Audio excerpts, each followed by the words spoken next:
Hello, my dear students. Welcome back to our channel. I hope you are understanding the concept of light. So, now today we continue with the concept of refraction. Because reflection हमने कर लिया, multiple reflection भी कर लिया, regular irregular diffuse, every reflection is done. अब अगला जो type है, मतलब अगला जो कॉन्सेप्ट है लाइट से रिलेटेड, दैट इज रिफ्रैक्शन.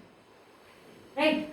तो रिफ्लेक्शन क्या होता है? जैसे रिफ्लेक्शन में तो बाउंस बैक हो गई लाइट, जिस चीज के ऊपर गिरी वहीं से वापिस चली गई, उसी वजह से हम देख भी पा रहे हैं चीजों को. लेकिन रिफ्रैक्शन में क्या हुआ? रिफ्रैक्शन में एक चीज हुई कि वो लाइट एंटर हो गई अंदर किसी भी ट्रांसपेरेंट मीडियम में, ठीक है. फिर अंदर होकर उसके साथ कुछ मैजिक हुआ. वो क्या था? वो लाइट रे बेंड हो गई. The bending of light rays when this passes from one medium to another.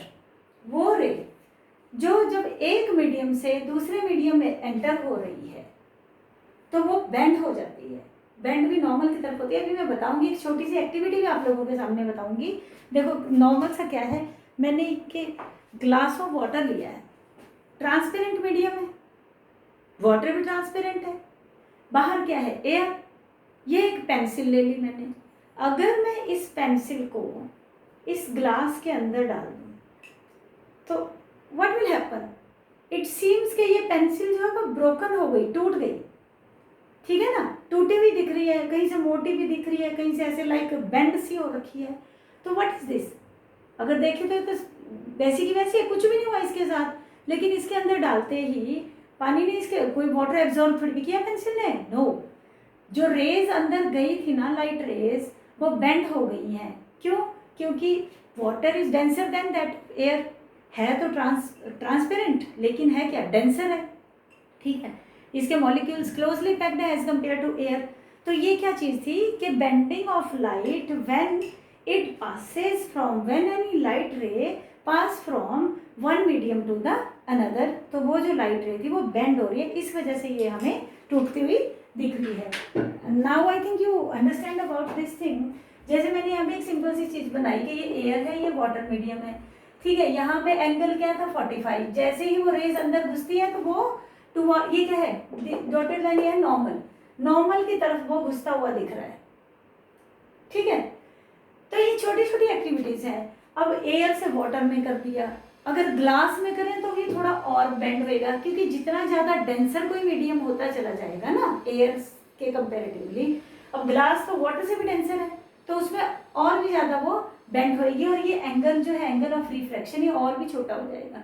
Slowly slowly diamond में और भी कम हो जाएगा. तो ये एक बेसिक सी एक्टिविटी थी. बट यस, इसके ऊपर एक एमसीक्यू जरूर बनता है बोर्ड क्लासेस में. कई बार वो 3-4 एग्जाम्पल्स दे देते हैं और पूछते हैं कि मैक्सिमम किस में बेंड होएगा.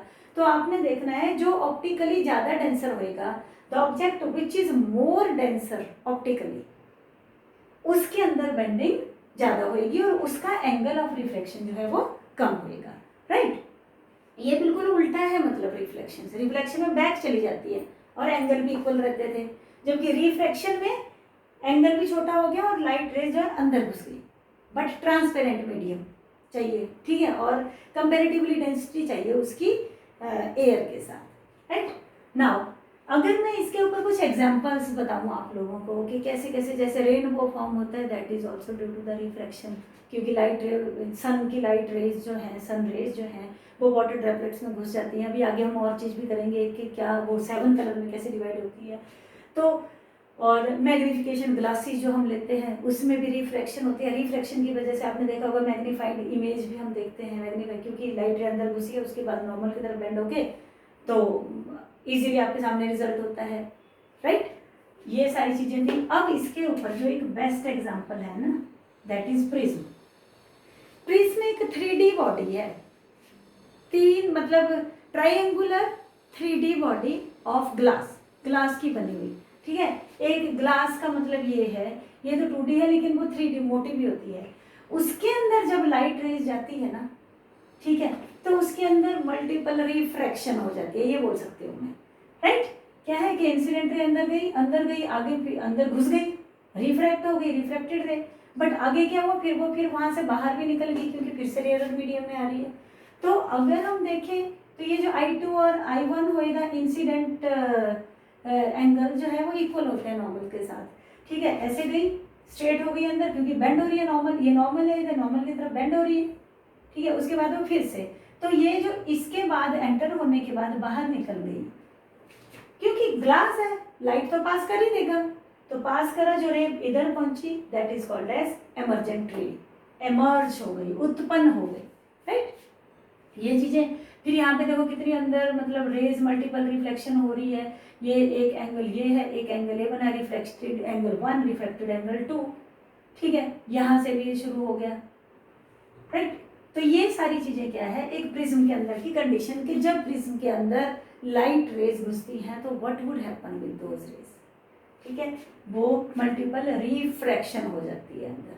समटाइम इट हैपन कि वो रेज 7 कलर्स में डिवाइड हो जाती है, वो भी मैं भी अपने अगले कॉन्सेप्ट में आपको करवाने वाली हूँ, that is called as dispersion of light, right. Dispersion, dispersion क्या होता है, डिस्पर्स का मतलब ऐसे तो हम बोलते हैं कि फैलना, ठीक है ना, डिस्पर्स होना, फैल जाना, ठीक है, डिवाइड हो जाना, राइट, डिस्पर्सन।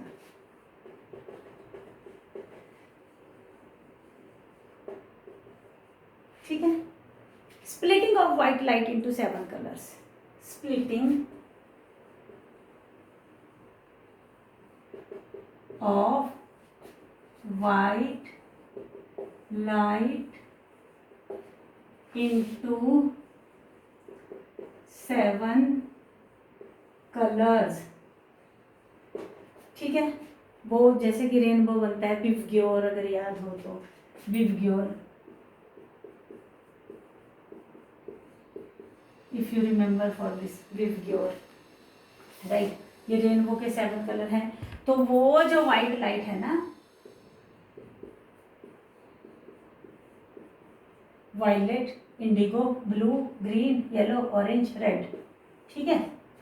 तो ये क्या चीज हुई, जैसे ये प्रिज्म ले लिया, इसके अंदर व्हाइट लाइट जैसे ही गिरी अंदर जाके वो 7 कलर में डिवाइड हो जाती है, राइट।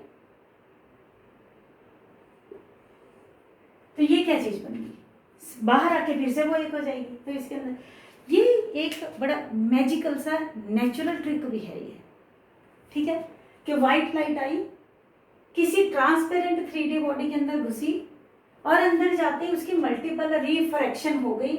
उस मल्टीपल रिफ्रैक्शन के चक्कर में it is divided into 7 colour. अगर आप देखोगे कई बार घरों में सीडीज होती हैं, सीडीज में भी अगर लाइट घुसे ना, सीडी भी ट्रांसपेरेंट होती है एक साइड से, तो अब वो भी एक रेनबो का कलर देती है।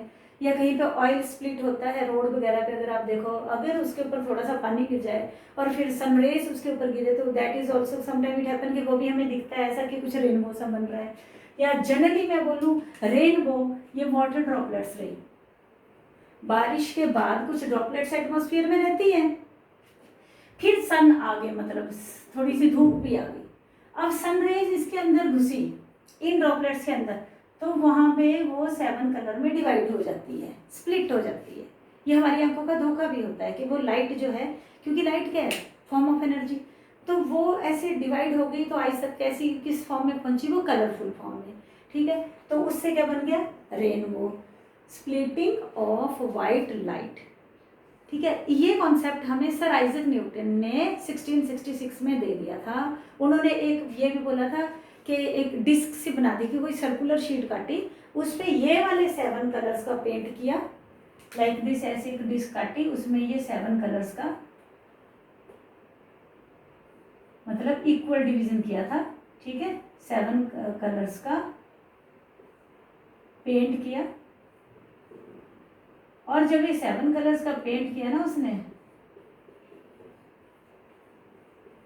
तो फिर जब उसको घुमाया, रोटेट किया, तो वो पूरी वाइट दिखने लगी। यही चीज यहाँ पे है। तो क्या था, ये आंखों का धोखा ही तो है, राइट। कहीं कोई फिजिकल बॉडी नहीं बन रही है रेनबो की, वो हम देख रहे हैं, तो दैट इज जस्ट अजम्पशन और रिफ्रैक्शन हो रही है हमारी आईज में, तभी हम देख पा रहे हैं उसे। क्या है कि ये उसमें मतलब वाटर ड्रॉपलेट्स के अंदर जैसे ही घुसा तो अंदर वो मल्टीपल रिफ्रैक्शन हो गया। Same thing with the prism, और भी कोई भी ट्रांसपेरेंट 3D बॉडीज हो या कुछ भी हो, अगर आप देखें ना, अगर उसके अंदर लाइट पास करें और उसको थोड़ा बहुत भी रोटेट करें, तो यू विल डेफिनेटली गेट कि वाइट लाइट इज, इसका कॉन्सेप्ट ये भी है, white light is made up of 7 colours. ये 7 के 7 कलर को अगर आप मिक्सिंग करोगे ना एक किसी ट्रे में, कलर ट्रे में, तो definitely you will get the white colour. इस डिस्क को अगर अपने आप बनाओ आप घर पे और ये 7 कलर ही उनके ऊपर पेंट करो, फिर उस डिस्क को यूं ही रोटेट करो, तो you will definitely get white colour disc. उसको न्यूटन डिस्क का नाम भी दिया गया। तो क्या कंक्लूजन क्या निकला कि वाइट लाइट जो है वो 7 कलर्स में डिवाइड हो जाती है when ever it enters into a 3D transparent medium. I hope you understand about dispersion also and refraction, क्योंकि रिफ्रैक्शन और डिस्पर्शन दोनों ऑलमोस्ट ट्विन सिस्टर्स हैं, ठीक है, क्योंकि रिफ्रैक्शन के बिना डिस्पर्शन नहीं हो सकता और डिस्पर्शन के बिना हम रिफ्रैक्शन का कॉन्सेप्ट अंडरस्टैंड नहीं कर सकते थे, क्योंकि लाइट अंदर एंटर होती है फिर बेंड होती है, कई बार वो 7 कलर्स तक जा रही है मैक्सिमम। तो watch the video twice, try to understand the concept also and like and subscribe the channel also. Thank you.